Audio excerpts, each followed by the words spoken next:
Hello. कैसे हैं student? पढ़ाई अच्छी चल रही है? चलिए, तो इसमें मैंने ह्यूमन फिजियोलॉजी स्टार्ट की थी, breathing and exchange of gases. तो चैप्टर था सेकेंड ह्यूमन फिजियोलॉजी। जैसे का आप लोगों को बताया कि जैसा कि मैंने digestion and absorption chapter complete करा दिया है, तो इसका सेकेंड लेक्चर है ये।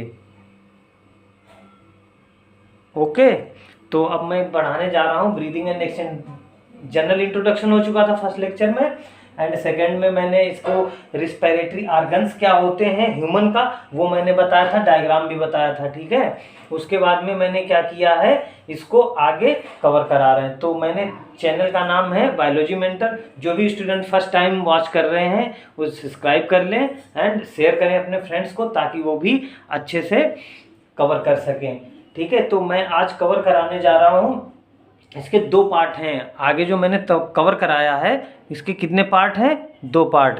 दो पार्ट में हम क्या पढ़ाने जा रहे हैं, बहुत इंपॉर्टेंट है। एक तो होता है कंडक्टिंग पार्ट, ठीक है, दूसरा होता है एक्सचेंज पार्ट। कौन सा है? Exchange part. तो पहले हम कंडक्टिंग पार्ट की स्टोरी देख लेते हैं।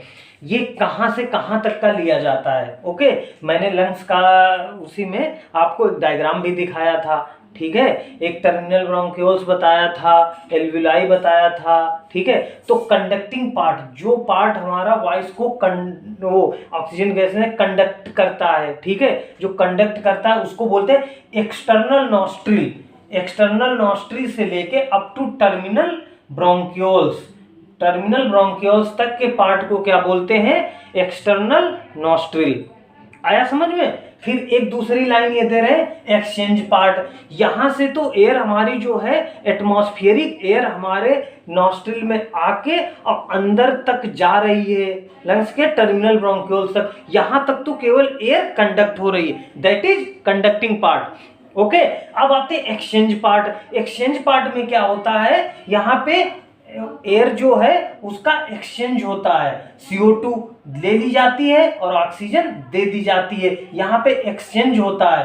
तो ये एक्सचेंज पार्ट होता है। ये होता है एल्वुलाई, जैसा कि आपको एल्वुलाई का स्ट्रक्चर बताया था ना, ऐसे करके होती है। अब जिसमें इतनी कॉइलिंग इसीलिए होती है, मैं पिछले लेक्चर पे आप लोगों को बता चुका था कि जो कॉइलिंग और सुपर कॉइलिंग इसी वजह से होती है। जो मैंने बताया था, पहले पढ़ा था डाइजेशन, तो उसमें आई थी हमारे पास इंटेस्टाइन। इंटेस्टाइन में हमारे पास क्या थी?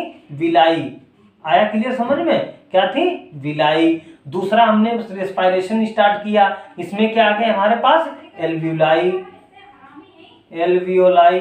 ठीक है, एल्वुलाई। एल्वुलाई में बेसिकली क्या होता है, मैंने बताया था, इसमें भी सरफेस एरिया बढ़ाने के लिए होता। और ब्रेन में बता दिया था, ब्रेन ये दिख रहा होगा आप लोगों को, ब्रेन। ब्रेन में गायराई एंड सल्काई, ठीक है, गायरस एंड सल्कस होते हैं। ठीक है, तो ये वाला पोर्शन कवर हुआ।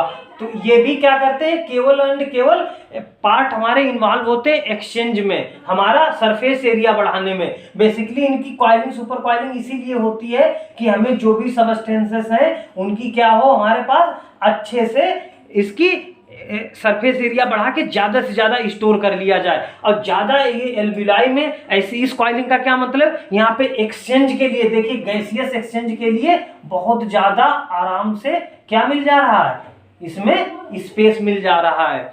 आया क्लियर? तो एक्सचेंज पार्ट में बोल रहे हैं alveoli and their ducts from the respiratory organs. तो ये बोल रहे हैं एल्वुलाई से लेके उसकी डक्ट तक जो भी पोर्शन होता है उसको कहते हैं एक्सचेंज पार्ट। यहाँ पे ऑक्सीजन कार्बन डाइऑक्साइड का एक्सचेंज होता है। ठीक है, इसके बाद में हम ये थोड़ा देख लेते हैं। तो क्लियर हुआ ना इतना? ठीक है, आगे देखते हैं। इसमें वही देख रहे हैं, कह रहे हैं इस part starting with external nostril up to the terminal bronchioles constitute the conducting part. Clear हुआ? वेयरएज बोल रहे the alveoli and their ducts from respiratory और exchange part of the respiratory system का होता है। अब थोड़ा और देख लेते हैं। ये जो मैंने पॉइंट लिखे हुए हैं ये मैंने एनसीईआरटी से फिल्टर करके लिखे हैं, ये पैरा के रूप में उसमें दिया है एनसीईआरटी में। ठीक है। चलिए अब देखते हैं कंडक्टिंग पार्ट। कंडक्टिंग पार्ट का बेसिकली क्या वर्क फंक्शन होता है वो यहाँ पे मैंने 4 पॉइंट्स लिखे हैं, 4 पॉइंट्स में मैंने कवर करा दिया है। तो सबसे पहले जैसे कि मैंने इंस्पायरेशन, एयर को इंस्पायर करने के लिए एयर को लिया, ठीक है। तो इंस्पायर्ड एयर कैसी होनी चाहिए, क्या क्या वर्क होता है, अब उसका पूरा बताते हैं, ठीक है। तो सबसे पहले बोल रहे हैं ट्रांसपोर्ट द एटीएम। एटीएम का मतलब होता शॉर्ट में एटमॉस्फेरिक एयर, एटमॉस्फेरिक होता है एटीएम, ठीक है। Transport the atmospheric air to the alveoli. ये कहती है ट्रांसपोर्ट जो कंडक्टिंग पार्ट है इसका मतलब है ये कहां से कहां तक ले जाता है, ये एटमॉस्फेरिक एयर को एल्व्यूलाई तक पहुंचाने में हेल्प करता है। क्लियर हो गया। सेकंड पॉइंट देखते हैं, ये कह रहे हैं clears it from foreign particles. ये कह रहे हैं ये क्लियर करता है फ्रॉम इट फॉरेन पार्टिकल्स, जो भी फॉरेन पार्टिकल होते हैं, जैसे डस्ट में बहुत से पार्टिकल है या कहीं डस्टी एयर में आप चले गए हो तो वहां पे ये कंडक्टिंग पार्ट ही इसको क्लियर कर देता है। एक चीज, दूसरा ये वहां भी हेल्प करता है, जैसे कि आप कहीं डस्टी पार्ट में चले गए हो तो हमारी नेजल चैम्बर जो होता है वहां पे हेयर्स होते हैं, हेयर्स इसीलिए पाए जाते हैं, ठीक है। वहां पे सेल्स होती हैं तो वो स्टिमुलेट कर देती हैं, कभी कभी म्यूकस निकलता, जो नेजल म्यूकस होता है वो इसीलिए कभी कभी इसका प्रोडक्शन इंक्रीज करा दिया जाता है। अगर कहीं आप फॉरेन पार्टिकल्स इंटर करने लगे हैं ये आपके लंग्स में ना चले जाएं, इसी वजह से वहां पे म्यूकस निकलने लगता है, ज्यादा सीक्रेट होने लगता है, ब्रेन को मैसेज दिया जाता है कि यहाँ पे प्रॉब्लम है, तो वहां की सेल्स क्या करती हैं, वहां पे म्यूकस सिक्रेटिंग सेल्स म्यूकस को बढ़ा देती हैं। जो भी हमारा फॉरेन पार्टिकल डस्ट है वो जाएगा तो वो उस म्यूकस में चिपक जाएगा, स्टिकअप हो जाएगा, ठीक है। दूसरा हेयर्स होते हैं, पहली बात तो हेयर में ही वो स्टिकअप हो जाते हैं। अगर हेयर से भी बच गए, ज्यादा क्वांटिटी में अगर कहीं डस्टी एरिया है तो आप लोग क्या करेंगे, तो वहां पे म्यूकस सेल्स अपना म्यूकस इंक्रीज करा देती हैं तो वो म्यूकस में चिपक जाते हैं, ठीक है। तो वहां से होते हैं। तीसरा नंबर बता रही है ह्यूमिफाइड। जैसे कि आप लोगों को बताएं इस समय क्या चल रही है, समर, ठीक है, जून चल रही है, अच्छी खासी टेम्परेचर हो रहा है, अच्छी खासी गर्मी हो रही है। तो इस समय क्या होता है गर्मियों में, और हमारे बॉडी का टेम्परेचर क्या होता है, ह्यूमन जो होते हैं ये क्या होते हैं, वार्म ब्लडेड होते हैं, ठीक है, वार्म ब्लडेड होते हैं। तो हमारी बॉडी का टेम्परेचर क्या है, कांस्टेंट है, ठीक है।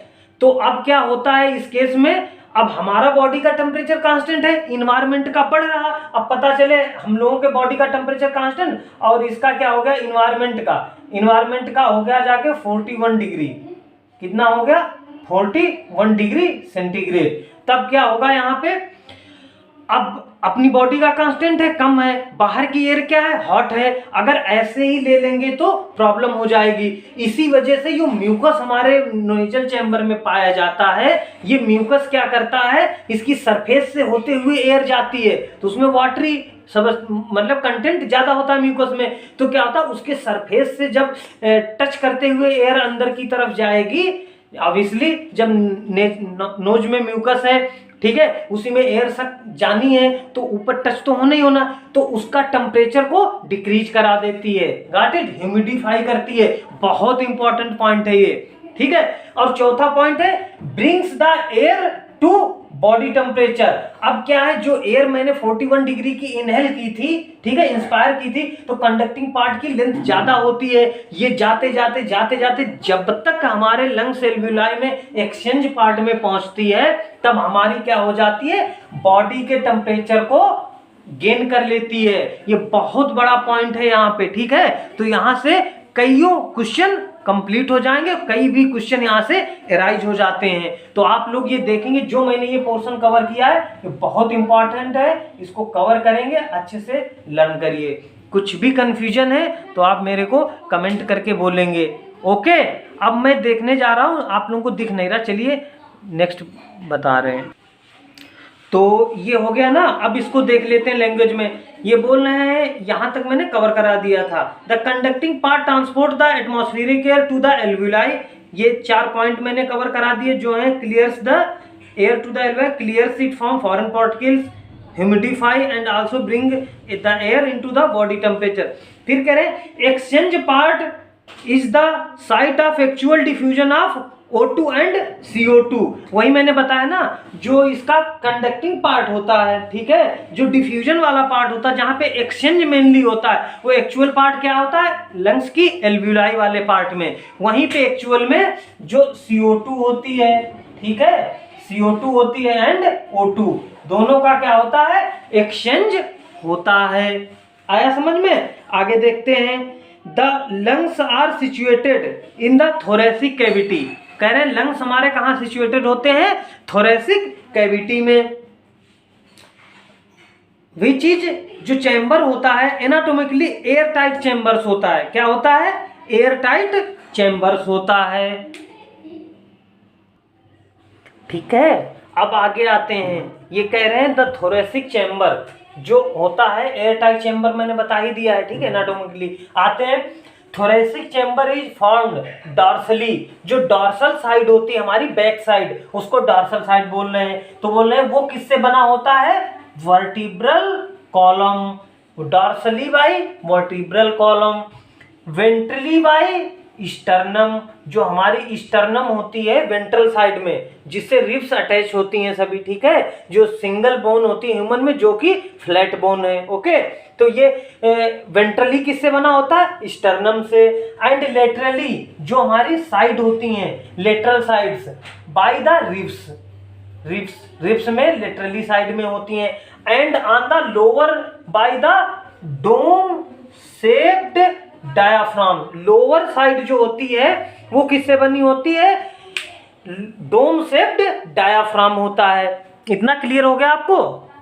चलिए देख लेते हैं इसे। ये बोल रहे बना होता द एनाटोमिकल, ये बोल रहे the anatomical setup of lungs in thorax is such as that any changes in the volume of the thoracic cavity, करें कुछ भी चेंज हो, any change in the volume of thoracic cavity will be reflected in the lungs that is pulmonary cavity.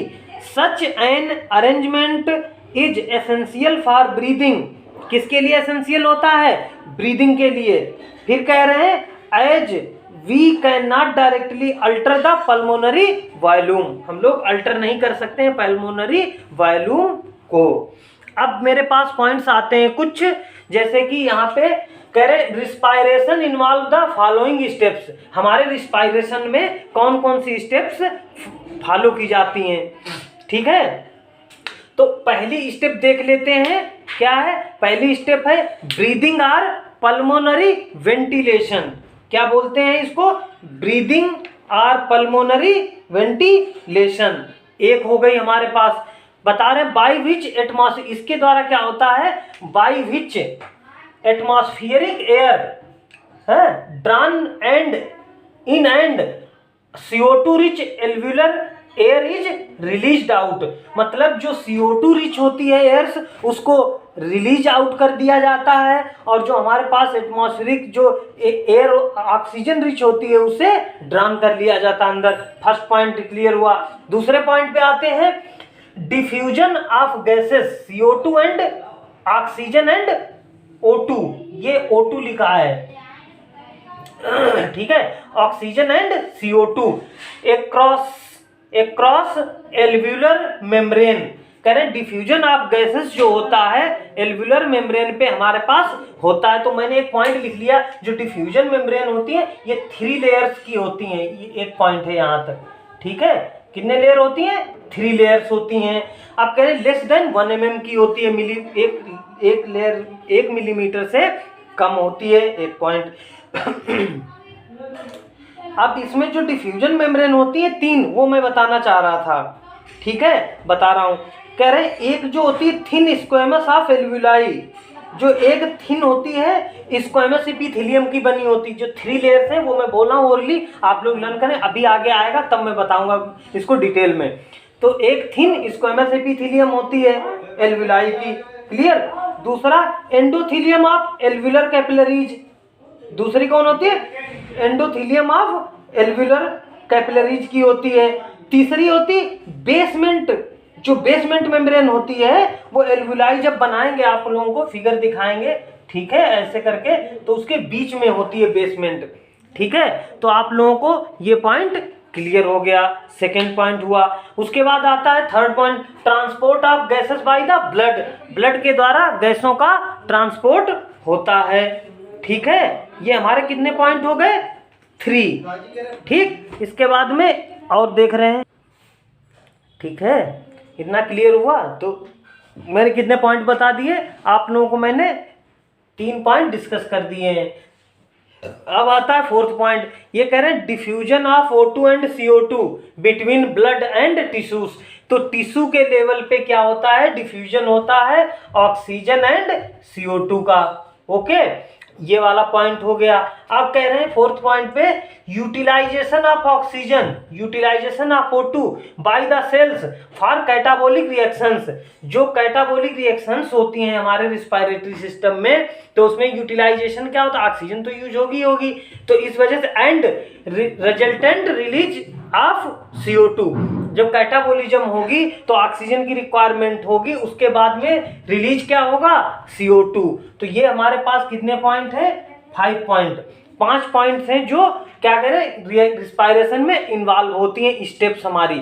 तो हमने क्या पढ़ लिया? एक ब्रीदिंग एंड पल्मोनरी वाला पोर्शन हो गया। ठीक है, सेकेंड हुआ डिफ्यूजन कैसे होगा, थर्ड पे ट्रांसपोर्ट ऑफ गैसेस कैसे होगा, उसके बाद फोर्थ में आते हैं डिफ्यूजन ऑफ ऑक्सीजन CO2 किस किस के बीच में हो रहा है? ब्लड एंड टिश्यूज के बीच में होगा। उसके बाद फोर्थ पॉइंट हमारे पास आता है utilization of oxygen by the cells. Catabolic reactions में यूटिलाइज होगी ऑक्सीजन एंड रिलीज आउट क्या होगा? CO2। तो मैंने बेसिकली क्या कवर कर लिया है? मैंने ये सेकेंड पार्ट कवर कर लिया, जो क्या था? ह्यूमन रिस्पिरेटरी सिस्टम का ही पार्ट था ये। ठीक है, तो सेकेंड हेडिंग हमारी कंप्लीट होती है यहाँ से। अब नेक्स्ट वीडियो में हम लोग मिलेंगे, उसमें बातें करेंगे किसकी? मैकेनिज्म ऑफ ब्रीदिंग, मतलब ब्रीदिंग की मैकेनिज्म क्या है।